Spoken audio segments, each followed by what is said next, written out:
Your parents bought a house on one income. You're working two jobs and can barely afford rent. And some think tank economist will write his analysis explaining how it's actually your fault for having a smartphone. Here's what they won't tell you. The system isn't broken. It's working exactly as designed. Since 1913, the average American has lost over 97% of their purchasing power, and that wasn't an accident or a side effect. It was the entire point. The mechanics are simple, once you see them. In 1913, Congress created the Federal Reserve and handed it the power to expand the money supply at will. Every dollar created since then enters the economy as debt, which means the system requires perpetual expansion just to service the interest on money that already exists. Think about that. You can't pay off a loan with money that only exists because someone else took out a loan. The math doesn't close. It can't close. It was never supposed to. And while the money supply expanded by thousands of percentage points over the last century, your wages didn't. Between 1971 and today, productivity in the United States rose over 240%. Wages rose about 115%. Housing costs went up 300 to 400%. College tuition increased over 700%. Healthcare climbed past 500%. You're working harder, producing more, and taking home less of what you create. The difference didn't evaporate. It went somewhere. Specifically, it went to the people who own assets instead of selling labor. In the 1950s, the average American household saved 8 to 10% of their income without even thinking about it. Today, that number hovers around 3 to 4% and frequently drops below zero. This isn't a cultural shift toward reckless spending. It's a mathematical inevitability when costs rise faster than income year after year for decades. By 2020, over 70% of Americans were living paycheck to paycheck. By 2024, more than 60% couldn't cover a $1,000 emergency without going into debt.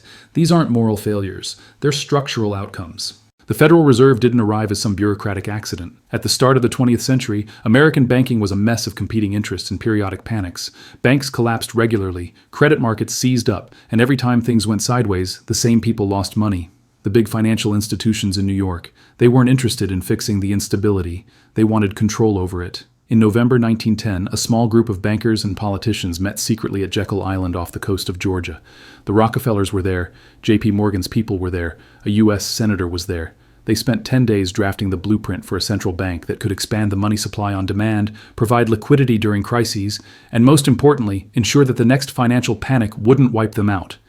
3 years later, the Federal Reserve Act passed Congress, and the architecture of modern American finance was locked in place. What changed wasn't just the creation of a new institution.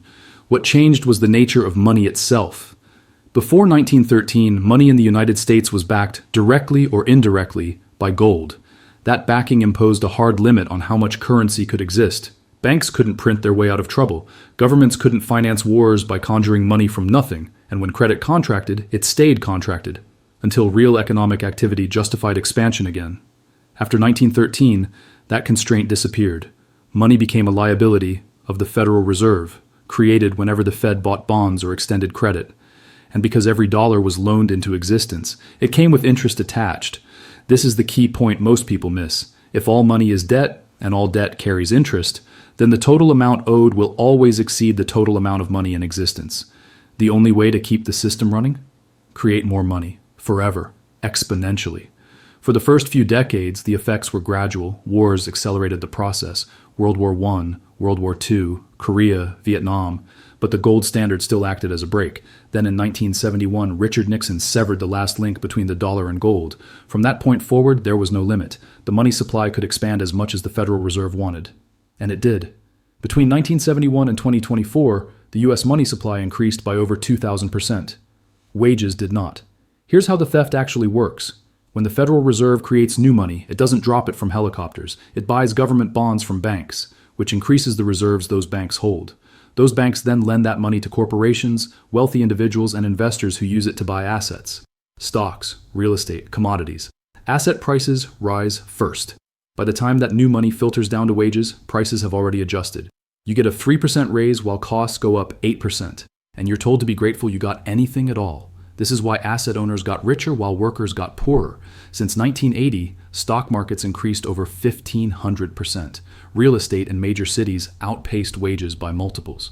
The people who owned those assets didn't work harder or produce more value. They just held things that absorbed the money creation before you did. Inflation doesn't punish wealth, it punishes income. And if your wealth comes from a paycheck, you're on the wrong side of the trade. The Romans understood this. In the 3rd century, emperors started debasing their silver coins, mixing in cheaper metals to stretch the supply. It worked for a while. Prices rose, wages lagged, and the state could pay its soldiers and debts with money that was worth less each year. Eventually, people stopped trusting the currency entirely.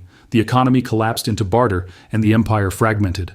Weimar Germany tried the same thing in the 1920s, printing money to pay off war reparations. Inflation spiraled so fast that people carried cash in wheelbarrows and used it to wallpaper their homes because it was cheaper than buying actual wallpaper. The middle class was wiped out, and within a decade, the Nazis took power. Hyperinflation doesn't just destroy wealth, it destroys the social contract. We're not there yet, but the trajectory is clear. In 2024, U.S. federal debt crossed $34 trillion. Interest payments alone exceed $1 trillion per year, which is more than the entire defense budget. That money has to come from somewhere, and it's coming from you. Taxes are rising, inflation is persistent, and the gap between what you earn and what you need to survive keeps shrinking. The buffer is gone. For most of the last century, people still had room to adjust. If inflation spiked, wages eventually caught up. If taxes went up, you could save less, but still save something. If costs rose, you cut back somewhere else. That margin for error is disappearing. When over half the country can't handle a $1,000 emergency, when savings rates are near zero, when housing costs consume 40 to 50% of income in major cities, there's no slack left in the system. The next shock doesn't get absorbed. It breaks people. And here's where it gets darker. Once cash is gone, and we're moving rapidly toward a cashless economy, every transaction you make will be visible, trackable, and controllable. Central bank digital currencies are already in development. China has rolled out the digital yuan. Europe is working on a digital euro. The Federal Reserve is researching a digital dollar. These aren't just electronic versions of paper money. They're programmable. They can have expiration dates, forcing you to spend or lose your money. They can be restricted to certain purchases. They can be frozen instantly if you're flagged for any reason. And every transaction will be recorded in a government database forever. You think this is paranoia? China is already doing it. The digital yuan is tied to the social credit system. If your score drops too low, your money stops working for plane tickets, high-speed trains, private school tuition. Your account still exists. The money is still there. You just can't use it. That's the future of programmable currency. And it's not staying in China. Taxes are climbing into the last 3% you have left. In the 1950s, the effective tax burden on an average household was high on paper but low in practice because the cost of living was manageable. Today, between income taxes, property taxes, sales taxes, and the hidden tax of inflation, you're giving up 30 to 40% of your earnings before you even start living. And unlike previous generations, there's nothing underneath to cushion the blow. Inflation isn't spiking and retreating the way it used to. Since 2020, consumer prices have risen over 20%, while wages rose maybe 10 to 12%. That gap didn't close. It's still there. And now governments and central banks are talking about negative interest rates, which means they'll charge you to hold your own money in a bank. In a world with cash, you'd just withdraw it and keep it at home. In a cashless world, you can't. You're trapped. Either you spend it, which is what they want, or you watch it slowly disappear. The endgame isn't a collapse. It's control. When people have no savings, no buffer, no ability to transact outside the system, they don't rebel. They comply. They take the jobs they're offered, accept the terms they're given, and keep their heads down, because they can't afford to do anything else. You don't need gulags when you have rent due on the 1st of every month. Economic coercion is cleaner than political repression, and it's far more effective. History shows what happens when populations lose economic independence. The Soviet Union controlled money, restricted large transactions, and forced everything through state-approved channels. A massive black market emerged because people needed a way to survive outside the system. The government hated it but couldn't stop it, as long as physical goods and cash existed. When the Soviet Union collapsed and the ruble became worthless, Russians reverted to barter almost overnight. Factories paid workers in products instead of wages. People traded what they had for what they needed. It was chaotic, inefficient, and completely invisible to the state. That's the threat governments fear most. Economic activity they can't see, tax, or control. That's why every modern state is moving toward digital currency and cashless systems. It's not about convenience or efficiency. It's about eliminating alternatives. So what do you do with the last 3%? First, understand what's being taken and how. This isn't happening in the shadows. Central banks publish white papers explaining their plans. Politicians give speeches about financial inclusion and modernization. They're not hiding it. They're just counting on you not to connect the dots. Second, use cash while it still exists. Every time you swipe a card instead of paying with physical money, you're voting for the future they're building. Cash is the last form of money that's actually yours, that works without permission, that can't be tracked or frozen or programmed. It won't last much longer, but while it does, use it. Third, own things that hold value outside the banking system. Assets that can't be inflated away, that don't depend on a functioning currency, that have worth regardless of what the Federal Reserve decides to do next.